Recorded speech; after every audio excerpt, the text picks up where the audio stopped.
વાવથરા જિલ્લાના નવરચિત ધણીધર તાલુકા પંચાયતમાં આજે સત્તાનું સુકાન સોંપવા માટે મહત્વપૂર્ણ બેઠક યોજાઈ હતી। પ્રમુખ અને ઉપપ્રમુખની ચૂંટણી માટે યોજાયેલી આ બેઠકમાં લોકશાહી ઢબે નવી બોડીની રચના કરવામાં આવી હતી। સમગ્ર પ્રક્રિયા દરમિયાન તાલુકા પંચાયત ભવન ખાતે રાજકીય ગરમાવો અને ભારે ઉત્સાહનો માહોલ જોવા મળ્યો હતો। મળતી માહિતી મુજબ ધણીધર તાલુકા પંચાયતના કુલ 16 સભ્યોમાંથી 15 સભ્યો બેઠકમાં હાજર રહ્યા હતા। પ્રમુખ પદ માટે કોંગ્રેસ પક્ષ તરફથી નીલાબેન ભારમલભાઈ સોઢાએ ઉમેદવારી નોંધાવી હતી।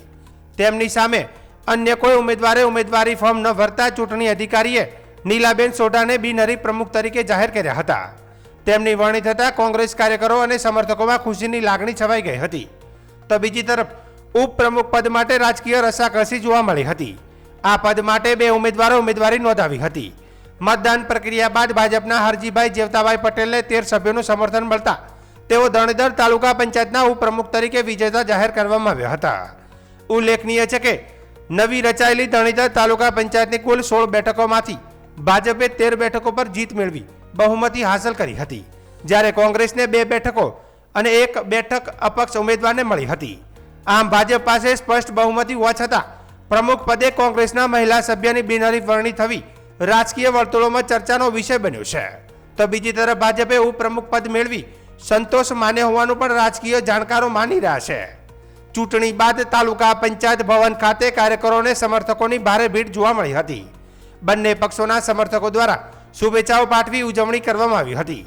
હવે નવી બોડી તાલુકાના વિકાસ કાર્યોને કેવી ગતિ આપે છે તેના પર સૌની નજર છે। પંચાયતના પ્રમુખ પદના મને સત્તાનો ખૂબ ખૂબ આભાર અને અમે વિકાસના કામો કરશું એવી ખાતરી આપું છું અને દરેકનો સાથ અને સહકારની અમારે ખાસ જરૂર હતી અને અમને મળ્યું છે, તો હું તેમનો બધાનો સાથ લઈ અને સારા કામ કરીશું એવી અમે ખાતરી આપું છું। અને નવો તાલુકો બન્યો છે તો અમને વિકાસના કામ કરીશું। પહેલા કેવા વિકાસના કામો શરૂઆત કેવા કામોથી કરવામાં આવે? શરૂઆત પાણીનો કોઈ આ સમસ્યા છે, ગામડામાં પાણી ભરાય છે, રોડ કોઈ આ બધા કોઈને સમસ્યા છે દરેક ગામોમાં પાણી તે માટે સરકાર માટે ખેડૂતો વિશે ગામના વિકાસ તાલુકો નવો બન્યો છે તો તાલુકાના જે ઉપપ્રમુખ બનાવ્યા છે ભારતીય જનતા પાર્ટીએ, મોદી સાહેબે અને જે વિકાસ છે આગળ કોમ ચાલી રહ્યા છે એને કોમને આગળ વધારી અને વધારે કોમ જેટલો વધારે થાય એટલો કોમ કરીશ। કેવા વિકાસના કાર્ય માટે કેવા કાર્ય કરશો? પાણી હોય, રોડ હોય, રસ્તા હોય, ગામનો કોઈ કોમ ગટર લાઈન છે, રસ્તા છે, બધા કોમ આગળ કોમ કરીશું વધારે। નવરચિત ધણીધર તાલુકા પંચાયતની આજની ચૂંટણીમાં ભારતીય જનતા પાર્ટીના મેન્ડેટ ઉપર અમારે પ્રમુખ તરીકે હરજીભાઈ જેવતાભાઈ પટેલની વરણી કરવામાં આવી છે। પ્રદેશ અને જિલ્લા સંગઠનના સંકલન થકી કારોબારી અધ્યક્ષ તરીકે પ્રિયંકાબા દશરથજી ચૌહાણની વરણી કરવામાં આવેલી છે।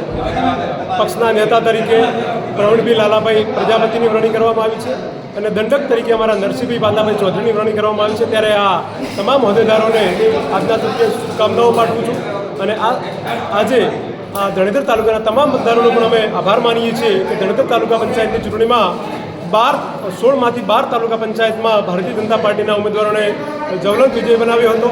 2 જે અપક્ષમાં જીત્યા હતા એમણે પણ માન્ય મોદી સાહેબ અને આપણા ગુજરાત ભારતીય જનતા પાર્ટીની સરકારના વિકાસના કાર્યોમાં વિશ્વાસ રાખીને ભારતીય જનતા પાર્ટીને ટેકો જાહેર કર્યો છે। ત્યારે 14 તાલુકા પંચાયતના સદસ્યો સાથે તાલુકા પંચાયત ભારતીય જનતા પાર્ટીની અહીંયા છે।